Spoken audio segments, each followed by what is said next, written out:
12 News this morning, skyrocketing COVID cases closing down a local school.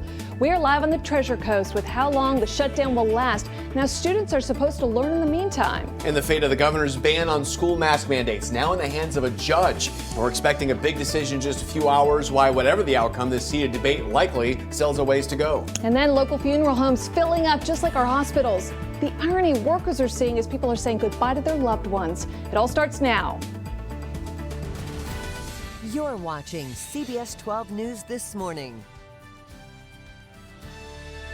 Tropics very busy this morning on a Friday. Not taking Friday off, not taking the long weekend as Tropical Storm Ida formed yesterday. I'm Matt Lincoln. And I'm Ashley Klaus. A lot going on. The 9th storm named so far this hurricane season. We have team coverage for you. Lauren and Zach are tracking the tropics. Yeah, Zach's following live Hurricane Hunter data all morning long. But let's begin with Lauren on that latest track of Ida. Lauren? Yeah, so we got the advisory about an hour ago. Ida's still a tropical storm. It became a tropical storm about 12 hours ago. Winds now up to 45 miles per hour. It's going to be moving northwest. See that 3 right there? It's got the potential to undergo rapid intensification and become a Category 3 hurricane upon landfall, which will likely happen late Sunday night or late Sunday afternoon, early in the day on Monday. Looks like it's going to slow down quite a bit. We're going to talk more about this. Zach's got more on that rapid intensification, plus that Hurricane Hunter data coming up shortly. So this is Ida moving off towards the northwest. We'll see some moisture content kind of moving into our area, but it's going to rain regardless because it's the rainy season, and that's what happens here in Florida this time of year.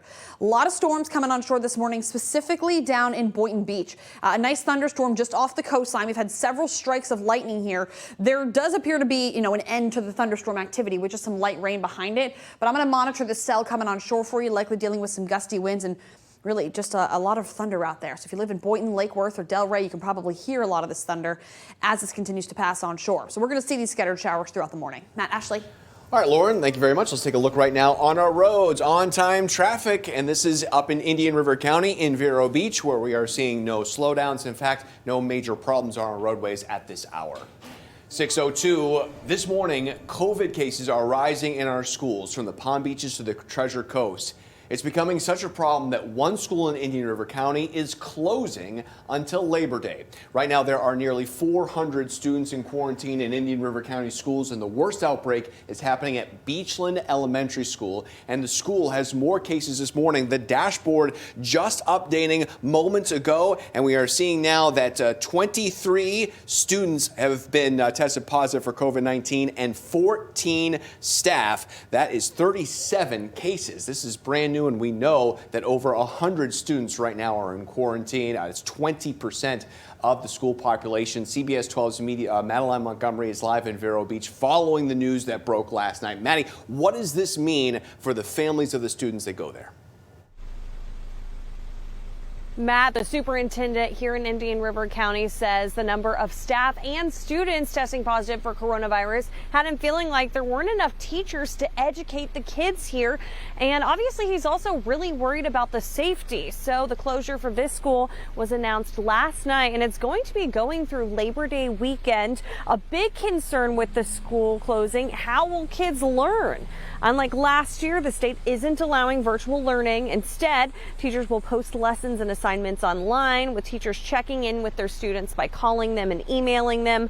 A father of a kindergartner here at Beachland says his main concern is keeping his daughter safe. There are people in my immediate family who do have underlying conditions. Even though I am vaccinated and I may not get as sick, we just can't risk that type of thing. I mean, I have a 5-year-old who's clearly not vaccinated, and we just can't afford for these things to happen, and for them to be sick is very concerning. Coming up in the next half hour, I'll show you what to expect with other Indian River County schools as coronavirus numbers go up in the district. Reporting live in Vero Beach, Madeline Montgomery, CBS 12 News. All right, Maddie, 6:04 now, and schools in Okeechobee County have a similar problem right now. About half of the students at the district are now in quarantine. Superintendent Ken Kenworthy tells CBS 12 News he will not shut down the schools, though. Instead, he'll make adjustments to classrooms. We are going back to reevaluate what the seating arrangements in the classrooms are, again, to try to create additional space in between students. But we're not going to the mandatory masks. The county health department is trying to get as many eligible students vaccinated as possible through their vaccination pods.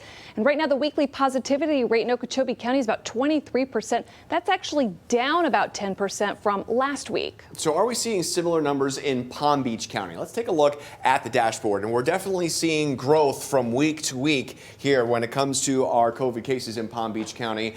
And the highest positive number is coming from high schools. That makes sense. Those schools are the largest. But let's take a look at the elementary schools, because there was an elementary school in Vero Beach that had to be shut down. When we take a look at those numbers, generally elementary schools in Palm Beach County are about 1,000 students. That is double the size of Beachland Elementary. We haven't seen in Palm Beach any schools reaching Beachland's level, over 30 cases over the last 7 days. But I do want to look at one school in particular, and that is Verde Elementary in Boca Raton. You see this is 25 total cases, with 20 of them coming since Monday.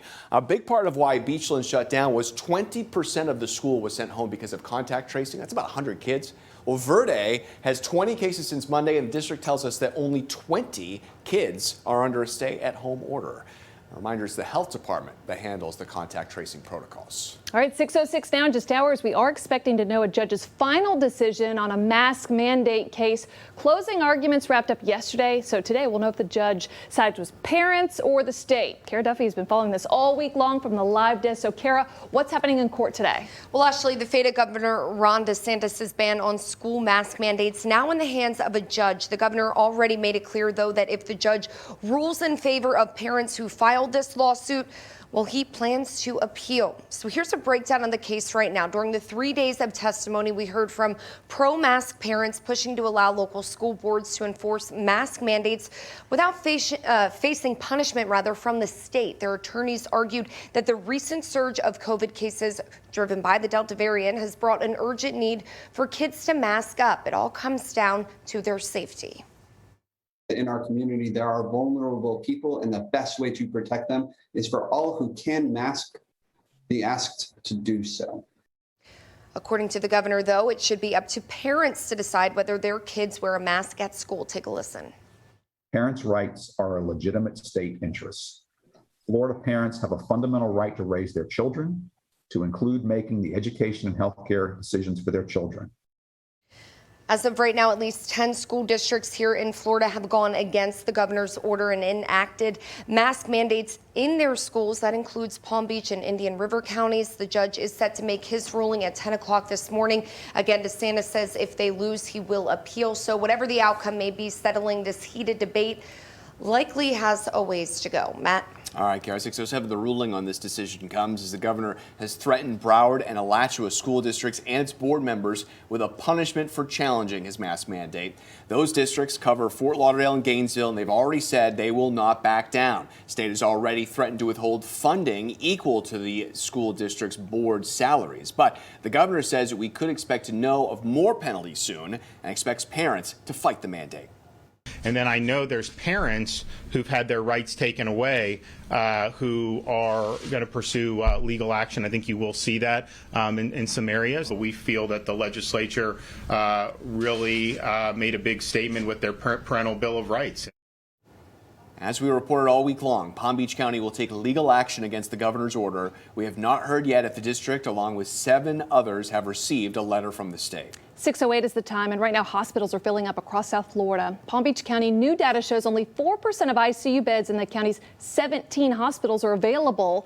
And it's not just hospitals, too. Local funeral homes, they're also maxed out. Palms West Funeral Home in Royal Palm Beach tells us the irony of people who come to a funeral for somebody who died of COVID is that sometimes they're not wearing a mask. If you're coming in here to pay your respects to your friend or your loved ones and you do not want to wear a mask, you're taking your life into your own hands. I keep saying that. Wear a mask, put your pride away. Just wear the mask. So at this particular funeral home, staff members do have to wear masks, and they do recommend them for everybody else coming through their funeral home. This morning, the U.S. Supreme Court cleared the way for evictions to resume during the pandemic. This move from the High Court blocks the Biden administration from enforcing a temporary ban on evictions put in place because of the pandemic. The decision ends protections for about 3.5 million people. 6:09 now. It's a race to evacuate in Afghanistan. We'll tell you how many people still need to get out after those deadly terror attacks just yesterday. And a man killed at random while eating with his wife and one-year-old son at a Miami Beach restaurant. Now local police are being tasked with finding a way to keep something like that from happening again.